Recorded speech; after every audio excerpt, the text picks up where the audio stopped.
रात के लगभग 11:30 बज रहे थे। नवंबर की ठंडी हवा पूरे इलाके में अजीब सी खामोशी पैदा कर रही थी। उत्तर प्रदेश के छोटे से गांव के बाहर एक पुरानी सुनसान सड़क थी, जिसे लोग खाली सड़क के नाम से जानते हैं। दिन में भी वहाँ बहुत कम लोग जाते थे, लेकिन रात में कोई भूल कर भी उस रास्ते पर नहीं जाता। गांव के बुजुर्गों का कहना था कि उस सड़क पर कई साल पहले एक भयानक सड़क हादसा हुआ। बस खाई में गिर गई थी और उसमें सवार लगभग सभी लोगों की मौत हो गई। उस घटना के बाद से वहाँ अजीब अजीब घटनाएं शुरू होने लगी। लोगों ने रात में रोने की आवाजें सुनी, किसी औरत को सफेद साड़ी में सड़क के किनारे खड़े हुए देखा, और कई यात्रियों का तो कहना है कि उन्होंने किसी को लिफ्ट दी, लेकिन कुछ सेकंड बाद वह इंसान अचानक गायब हो गया। गांव के अधिकांश लोग इन बातों को सच मानते हैं, लेकिन रवि को इन कहानियों पर कभी विश्वास नहीं। रवि शहर में काम करता था और महीने में एक दो बार ही गांव जाता था। पढ़ा लिखा होने के कारण वह भूत प्रेत जैसी बातों पर विश्वास नहीं करता। जब भी गांव के लोग उसे काली सड़क की कहानी सुनाते, वह हंसकर टाल देता। एक साथ रवि अपने दोस्त महेश के साथ चाय पी रहा था। महेश ने कहा, देख भाई, तू विश्वास कर या ना कर, लेकिन उस सड़क पर रात में कभी मत जा। रवि मुस्कुराया, तुम लोग भी ना हर बात में बहुत उछड़ते थे।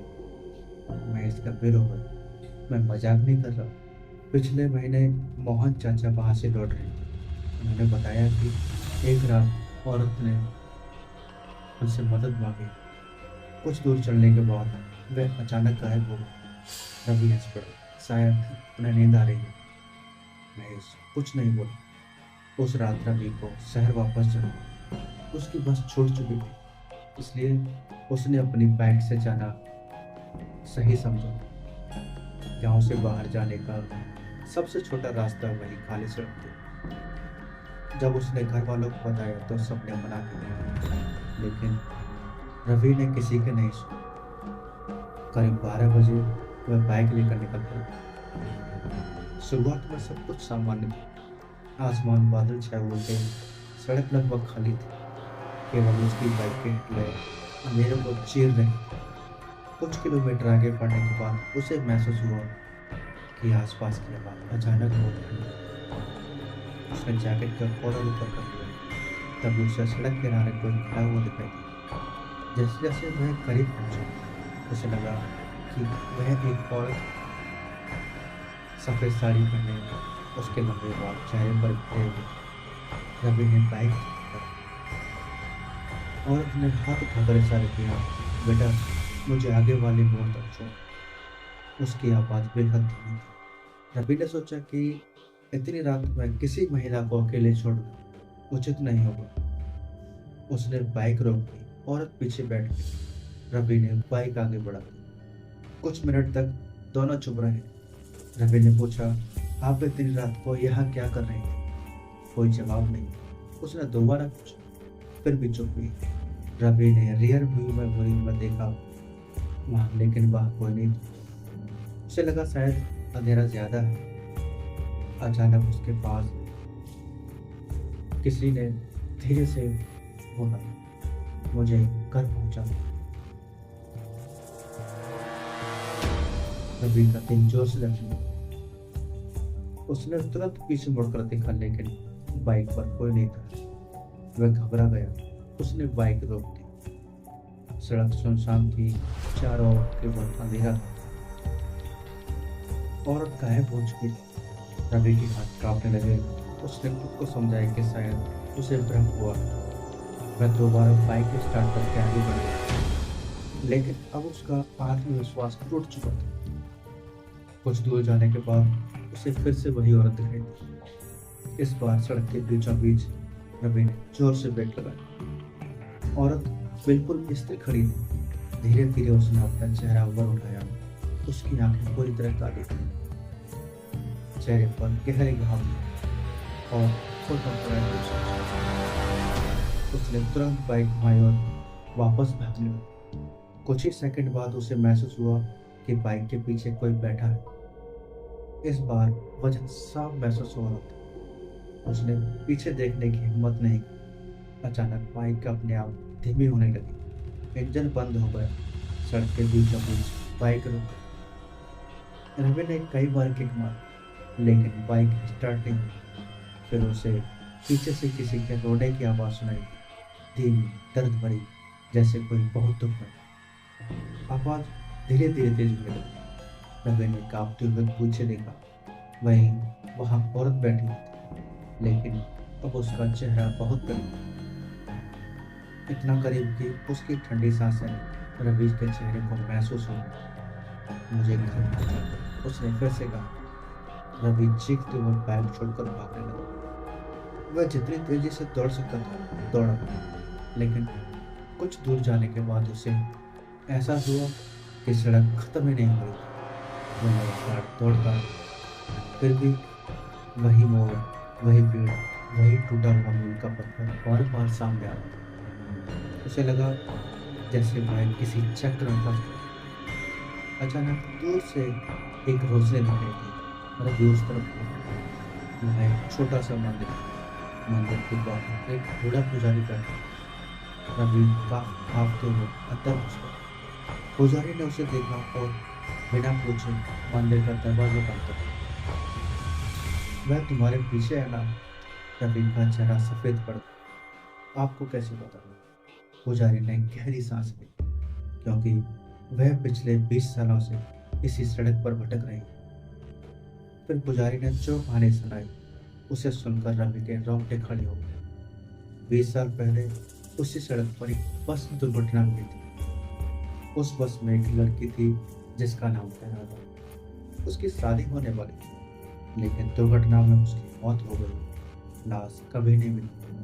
लोगों का मानना था कि उसकी आत्मा आज भी अपने घर पहुंचने का इंतजार कर रही है। जो भी उस रास्ते मिलता है वह उससे मदद मांगती है। कुछ लोग बच जाते हैं, कुछ कभी वापस नहीं आते। रवि ने पूरी रात मंदिर में बैठा रहा। सुबह होने पर पुजारी उसे गांव तक छोड़ने गया। रास्ते पर सब सामान्य था। रवि ने गहरी सांस ली, लेकिन कहानी वहीं खत्म नहीं होती। उस रात के बाद उसकी जिंदगी पूरी तरह बदल चुकी। शहर लौटने के बाद उसे अजीब सपने आते। वह हर रात उसी सड़क पर वही सफेद साड़ी वाली औरत, वही काली आंखें और वही आवाज मुझे घर पहुंचा दी। धीरे धीरे उसकी हालत खराब होने लगी। वह ठीक से सो नहीं पाता था। ऑफिस में भी ध्यान नहीं लगता था। चेहरा बोझ जाने लगा। एक दिन उसने तय किया कि वह इस रहस्य का अंत करेगा। वह दोबारा गांव पहुंचा, पुजारी से मिला।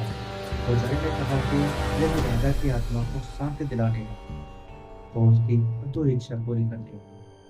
दोनों ने रिकॉर्ड खंगोले। कई दिनों की खोज के बाद पता चला कि दुर्घटना के समय राधा अपने घर जा रही। उसका गांव सड़क से लगभग 15 किलोमीटर दूर था। रवि और पुजारी वहां पहुंचे। वहां एक बूढ़ी औरत मिली, वह राधा की माँ। जब उसे पूरी बात बताई गई तो उसकी आंखों से आंसू आ गए। उसने कहा कि वह 20 साल से अपनी बेटी का इंतजार कर रही है। उसने कभी यह नहीं माना कि उसकी बेटी बच चुकी। उस रात उसने राधा के नाम से पूजा रखी। पूरा गांव इकट्ठा मंच और प्रारंभ हुए। जैसे जैसे पूजा आगे बढ़ी, अचानक हवा तेज चली। आसमान काला हो गया, दिए बुझने लगे। लोग डर गए, लेकिन पुजारी ने पूजा जारी रखी। तभी गांव के बाहर वाले पेड़ के पास एक सफेद आकृति दिखाई। कई लोगों ने उसे देखा। वह धीरे धीरे आगे बढ़ रही। राधा की मारने लगी, बेटी घर आ जा। हवा तेज हो गई। फिर अचानक सब कुछ शांत हो गया। सफेद आकृति धीरे धीरे धुंधली उड़ गई और गायब हो गई। उस रात के बाद रवि को कभी वह सपना नहीं आया। खाली सड़क पर होने वाली दुर्घटना लगभग बंद हो चुकी थी। लोगों का मानना था कि राधा को आखिरकार शांति मिली। कुछ महीनों बाद उसी सड़क के पास एक पुराने गड्ढे खोदा गया। वहां से कुछ हड्डियां और टूटा हुआ कंगन मिला। कंगन बिल्कुल वैसा ही था जैसे दुर्घटना वाली रात राधा ने पहना हुआ था। हड्डियों का अंतिम संस्कार किया गया।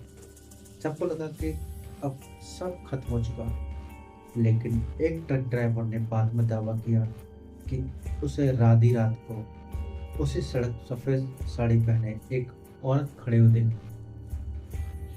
जब उसने ट्रक को रोका तो वहां कोई नहीं था। केवल सड़क पर पड़े थे कुछ ताजे फूल और हवा में गूंज रही थी एक धीमी आवाज, मैं घर पहुंचा। उसके बाद वह आवाज हमेशा के लिए खामोश हो चुकी। दोस्तों, आपको ये वीडियो कैसी लगी कमेंट सेक्शन में जरूर बताएं। लाइक करें, शेयर करें और चैनल सब्सक्राइब करें ताकि आपसे एक और अगली वीडियो। तब तक के लिए धन्यवाद।